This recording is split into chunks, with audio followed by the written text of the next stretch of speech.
एक हरे भरे और सुंदर से जंगल में एक पेड़ पर एक टोनी चिड़िया रहती थी। टोनी चिड़िया के सामने वाले पेड़ पर एक कालो कौवा रहता था। कालो कौवे का एक बेटा राजू कौवा भी था।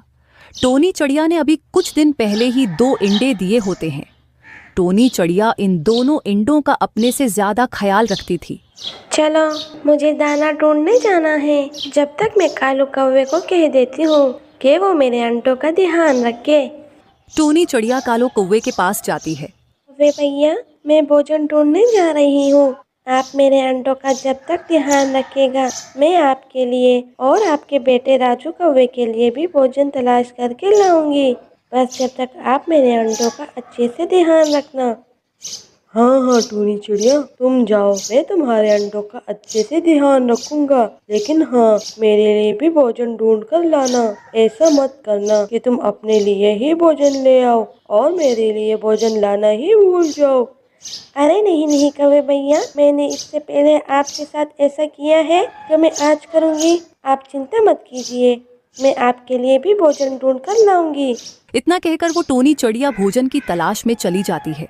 फिर टोनी चिड़िया के जाते ही टोनी चिड़िया के घोंसलों में जो 2 इंडे रखे हुए होते हैं वो दोनों काफी जोर जोर से हिलने लगते हैं। और ये सब कुछ वो कालो कौवा भी देख रहा होता है।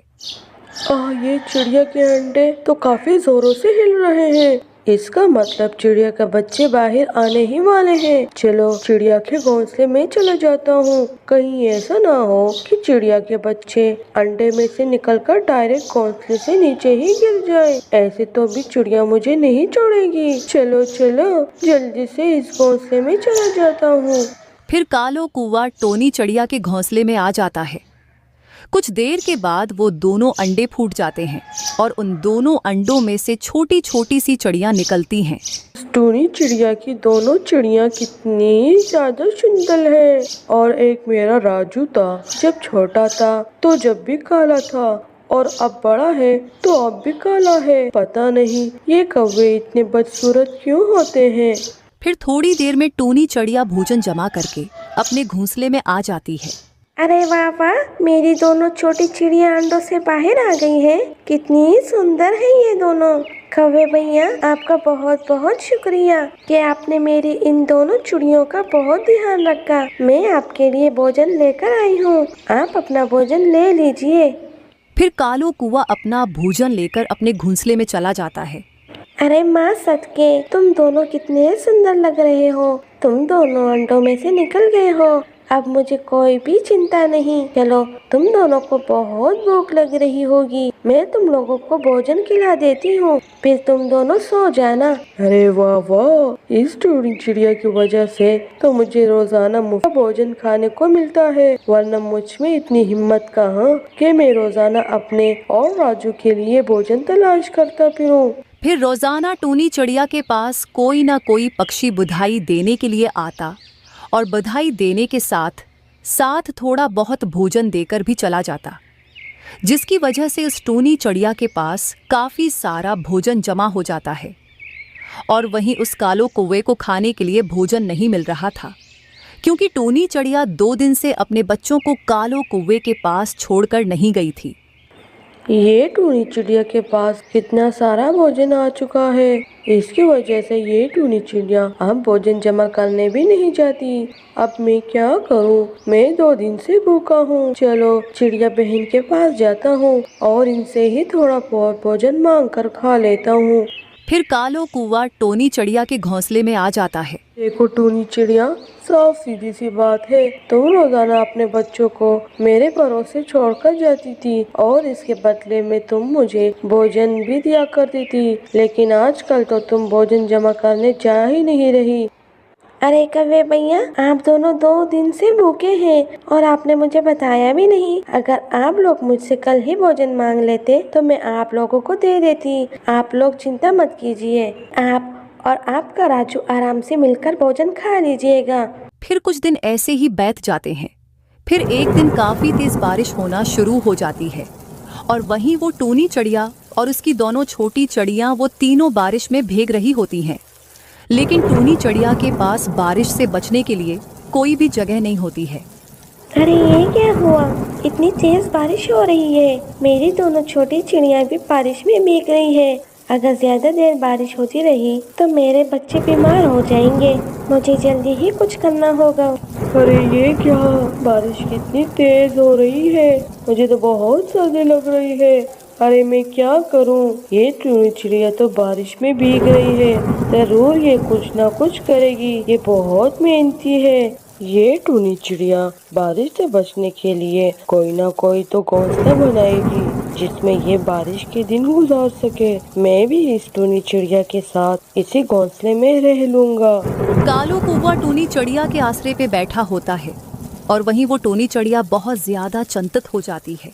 ये चिड़िया बारिश से बचने के लिए कुछ ना कुछ ढूंढने के लिए चली जाती है तो टूनी चिड़िया को सामने ही जमीन पर एक छाता पड़ा हुआ दिखता है।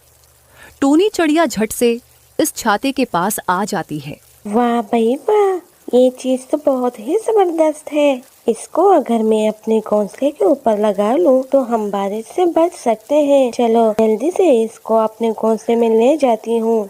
फिर टूनी चिड़िया उस छाते को अपने साथ घोंसले में ले जाती है। टूनी चिड़िया अपने घोंसले के पास वो छाता लगा लेती है और अब तो टूनी चिड़िया और उसकी दोनों छोटी चिड़ियां बारिश से बच चुकी होती हैं। चलो शुक्र है कि मेरा आइडिया तो काम कर गया। ये बारिश की अब मुझे कोई चिंता नहीं है। बारिश की एक बूंद भी मेरे घोंसले में नहीं आ रही। अरे इस टूनी चिड़िया ने अपने घोंसले के पास ये क्या चीज लगा ली है जिससे इसके घोंसले में एक भी बारिश की बूंद नहीं जा रही। चलो इस टूनी चिड़िया के पास जाता हूँ। अरे टूनी चिड़िया, ये तुमने अपने घोंसले के ऊपर क्या लगा लिया है? ये तो बहुत जबरदस्त चीज है। अब तो तुम्हारे घोंसले में एक भी बारिश की बूंद नहीं आ रही। टूनी चिड़िया, तुम मुझे और मेरे राजू को अपने घोंसले में जगह दे दो जब तक कि बारिश नहीं रुक जाती। हम दोनों को बहुत सर्दी लग रही है। हाँ कालो कौवे, ये मुझे रास्ते में ही मिल गया था, इसीलिए इसको मैंने अपने घोंसले के साथ लगा लिया है। अब मैं सुकून से अपने घोंसले में आराम कर रही हूँ। पर कालू भैया, साफ सी बात है, मेरे घोंसले में इतनी जगह नहीं है कि मैं आपको और राजू को जगह दे दूँ। आप एक काम कीजिए, आप जाकर ढूंढिए, क्या पता आपको भी बारिश से बचने के लिए कोई न कोई चीज मिल ही जाए। फिर कालू कौवा उदास होकर अपने घोंसले में आ जाता है। अरे भोजन खत्म हो गया है, मुझे भोजन ढूंढने जाना ही पड़ेगा। तुम दोनों इसी घोंसले में रहना, मेरे आने तक कहीं पर मत जाना। फिर टूनी चिड़िया भोजन की तलाश में चली जाती है और वहीं वो कालो कौवा भी टूनी चिड़िया को जाता हुआ देख लेता है।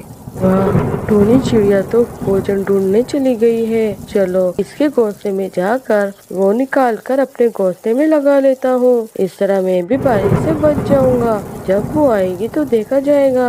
फिर कालो कौवा वो छाता अपने घोंसले में लगा लेता है और खुद आराम से अपने घोंसले में बैठा हुआ होता है।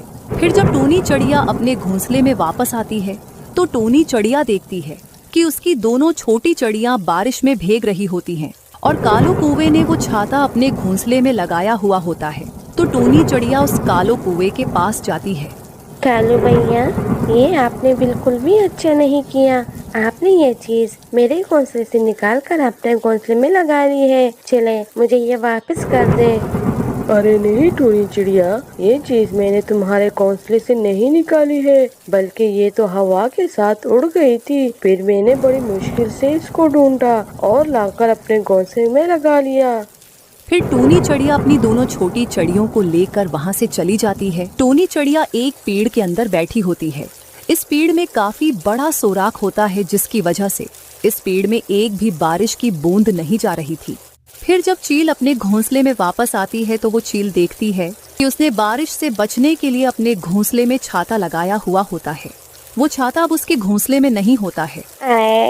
ये क्या, मैंने तो अपने घोंसले में बारिश से बचने के लिए छाता लगा कर गई थी और मेरा छाता कहाँ चला गया। वो चील छाता ढूंढते ढूंढते उस कालो कुएं के पास आ जाती है। चील देखती है कि वो छाता उस कालो कुएं ने अपने घोंसले के पास लगाया हुआ होता है। ये देखकर उस चील को काफी ज्यादा गुस्सा आ जाता है। हेलो कौवे, ये तुमने क्या किया? तुमने अपने आप को बारिश से बचाने के लिए मेरा छाता अपने घोंसले में लगा लिया। मैं तुम्हें माफ नहीं करूँगी, तुमने ये अच्छा नहीं किया है। अरे ये छाता इस चील का है, मतलब वो टूनी चिड़िया इस चील का छाता चोरी करके अपने घोंसले में लगा रही थी। अरे बाप रे बाप, ये चील तो बहुत ही गुस्से में लग रही है। अरे अब क्या होगा? फिर वो चील गुस्से में अपनी चोंच से उस कालो कौवे को मारने लगती है और अपना छाता लेकर वहां से चली जाती है। और वो कालो कौवा और राजू कौवा दोनों बारिश में भीगने लगते हैं और वहीं वो टूनी चिड़िया आराम से पेड़ के अंदर बैठी हुई होती है।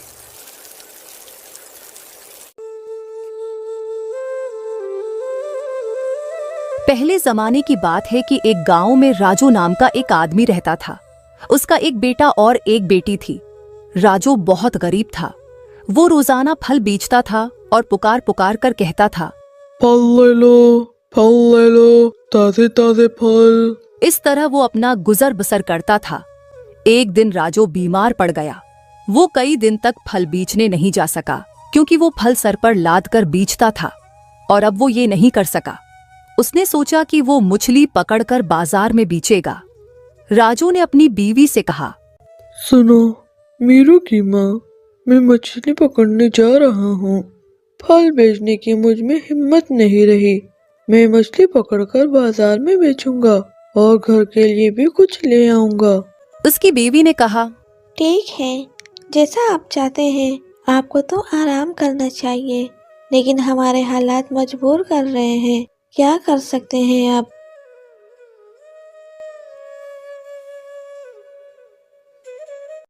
राजू मछली पकड़ने के लिए नदी पर गया और अपना जाल पानी में फेंका, लेकिन उसे कोई मछली नहीं मिली। वो खाली हाथ घर लौट आया।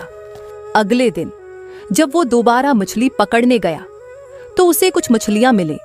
उसने उन्हें बाजार में बेचा और घर के लिए भी कुछ रख लिया। जब वो घर लौट रहा था तो रास्ते में एक बूढ़ा आदमी मिला।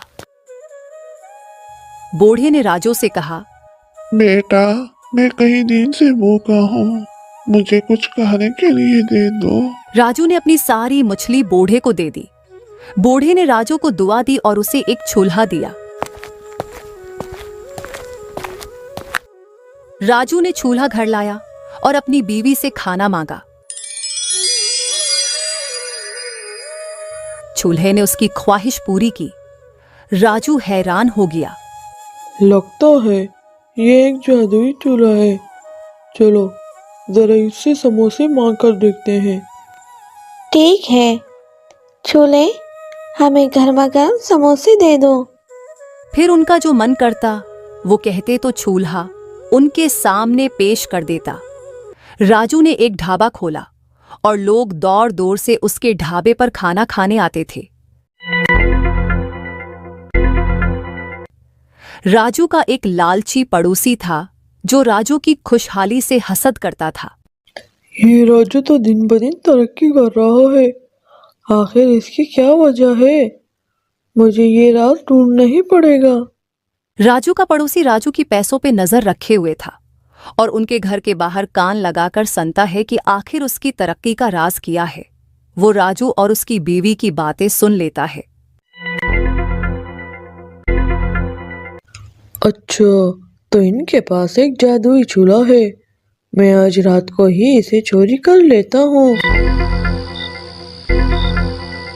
इस तरह राजू का पड़ोसी रात होते ही राजू के घर आता है और वो चूल्हा चोरा कर अपने घर ले जाता है।